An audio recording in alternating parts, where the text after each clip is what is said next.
전설 속 금지된 사랑. 공주와 상사뱀의 비밀.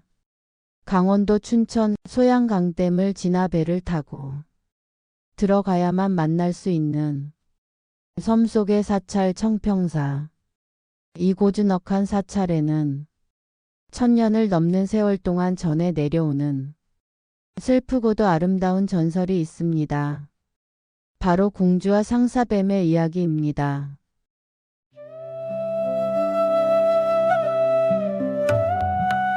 고려시대 궁궐 꽃이 흐드러진 후원. 공주는 시녀들과 함께 다과를 즐기며 책을 읽고 있습니다. 청년은 궁 안의 서고에서 책을 관리하는 하급 관원. 운명처럼 공주와 마주치게 되었어요. 고려 태종의 딸 평양공주는 미모와 학문을 겸비한 인물로 백성들의 존경을 받았습니다. 궁 안에 들어온 한 젊은 관원 청년은 공주의 자태에 첫눈에 마음을 빼앗기게 됩니다. 청년은 속으로 생각합니다. 이분이 평양공주, 이 세상의 인물이 아니로다. 빛조차 그녀를 피해 흐르는 듯하는구나. 계절이 바뀌면 이렇게 연못가에 버들잎도 말이 많아지는구나. 바람이 무슨 소식을 전하는 것일까? 청년은 뒤에서 책을 들고 걸어오다 실수로 책을 떨어뜨렸어요. 공주는 청년을 바라보며 책이 사람을 놀라게 하였군요. 이름이 무엇이오? 청년은 머리를 숙이며 소인은 이름조차 부끄럽사옵니다. 공주님, 다만 서책을 벗삼아 살아가는 평범한 자유옵니다. 공주는 미소를 지으며 책을 벗삼는 자라면 어찌 평범하다 하겠소.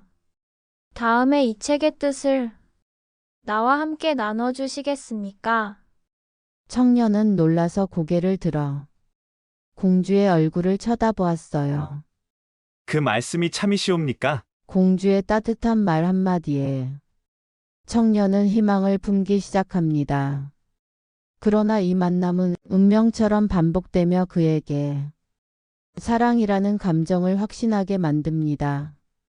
청년은 후원에서 공주에게 무릎 꿇고 공주님을 뵐 때마다 심장이 뛴다는 것이 어떤 것인지 알게 되었나이다. 신분의 간극을 알면서도 감히 이 마음을 거둘 수가 없사옵니다. 공주는 표정이 굳어지며 그대의 진심은 느껴지나 내가 공주의 신분을 벗을 수는 없는 것 아니겠소.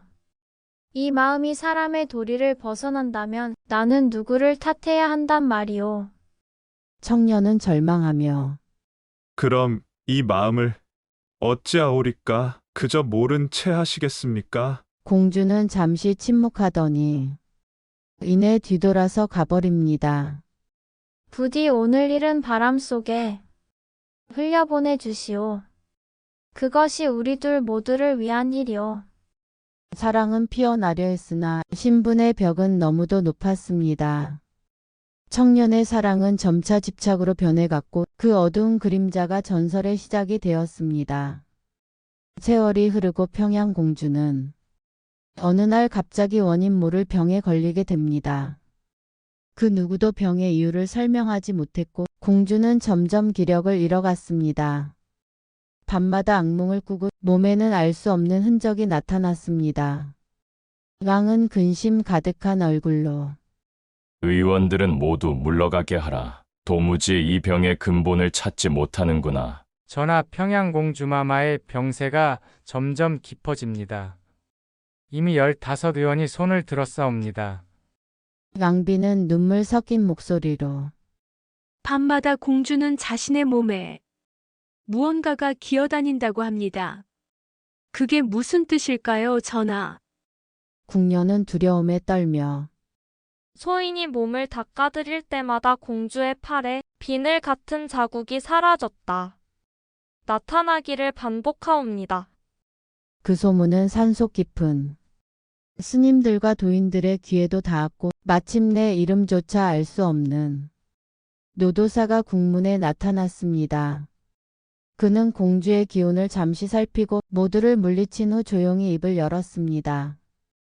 도사는 조용히 공주를 바라보며 이 병은 육신의 병이 아니옵니다. 원한에서 비롯된 귀의 기운, 부의 기운, 아니 더 정확히 말하자면 상사에 뱀이 붙어 있는 것입니다. 왕은 깜짝 놀란 눈으로 상사뱀이라 하였는가? 그런 요괴가 과연 실존한단 말인가? 도사는 이에 전생에서 이루지 못한 사랑이 집착으로 남았을 때 그것은 상사뱀이 되어 그 사람의 혼을 따라다니며 갉아먹습니다. 공주께 붙은 이 뱀은 과거 공주를 사랑했으나 버림받은 자의 영이 뱀으로 변한 것이옵니다. 왕비는 오열하며 그럼 그 뱀이 떠나지 않는 한 공주는 살아날 수 없는 것이옵니까?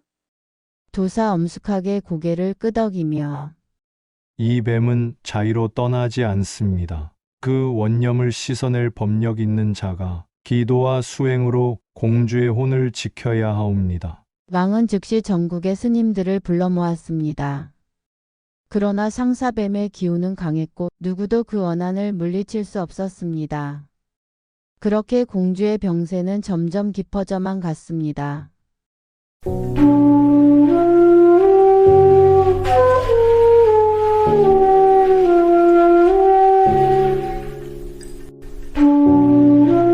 공주의 병이 깊어져 생사의 기로에 섰을 무렵 왕은 마침내 온 나라 사찰에 경문을 보내 상사뱀의 원혼을 쫓을 자를 찾게 됩니다.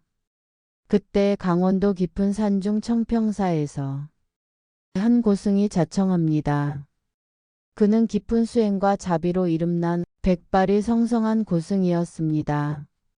왕은 고승 앞에 무릎 꿇으며 고승이시여, 부디 우리 공주를 구해주시오. 나라의 기둥이 꺾이게 생겼소이다. 고승은 차분한 음성으로 전하, 상사뱀은 단순한 혼령이 아니라 업의 실체입니다. 전하의 딸이 지닌 전생의 인연과 거절된 사랑의 원념이 뱀의 형상으로 되살아났을 뿐.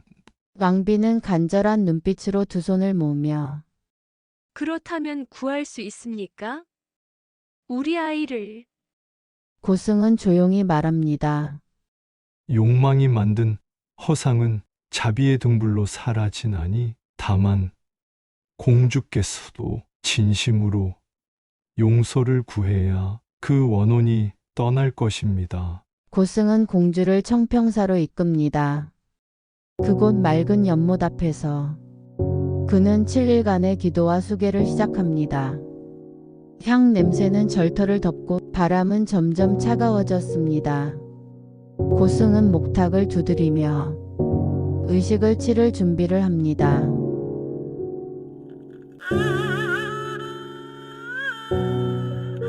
옴 마니 밤의 hum옴 마니 어둠을 밝히는 지혜의 빛이여 망령된 뱀의 집착을 걷어가소서.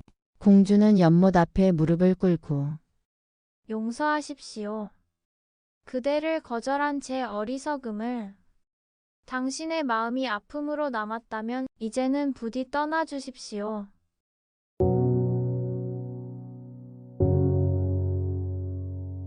연못물이 출렁이며 짙은 안개가 피어오르기 시작했습니다.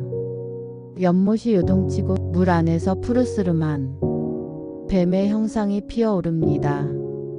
그 뱀은 고통에 찬 눈으로 공주를 바라보다가 고승의 진원에 몸을 뒤틀며 비명을 지릅니다.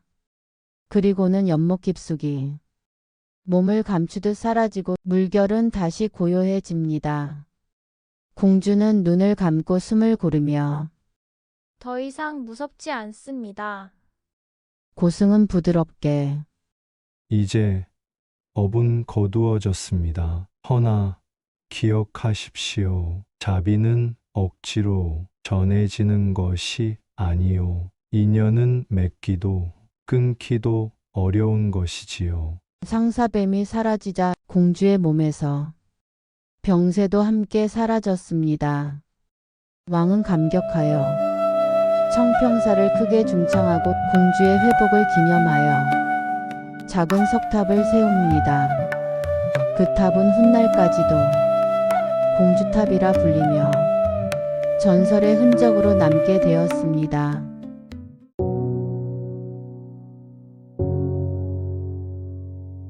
청평사의 사계절 풍경.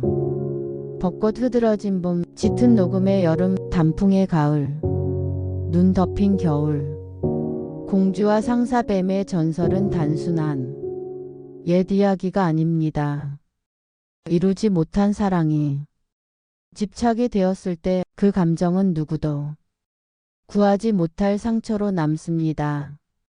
그러나 진심 어린 용서와 자비는 그 어떤 원한보다 더 깊은 구원을 불러옵니다. 사랑이란 마음만으론 안 되는 거란 걸 이 이야기에서 느꼈습니다. 때론 놓아주는 것도 사랑이겠지요.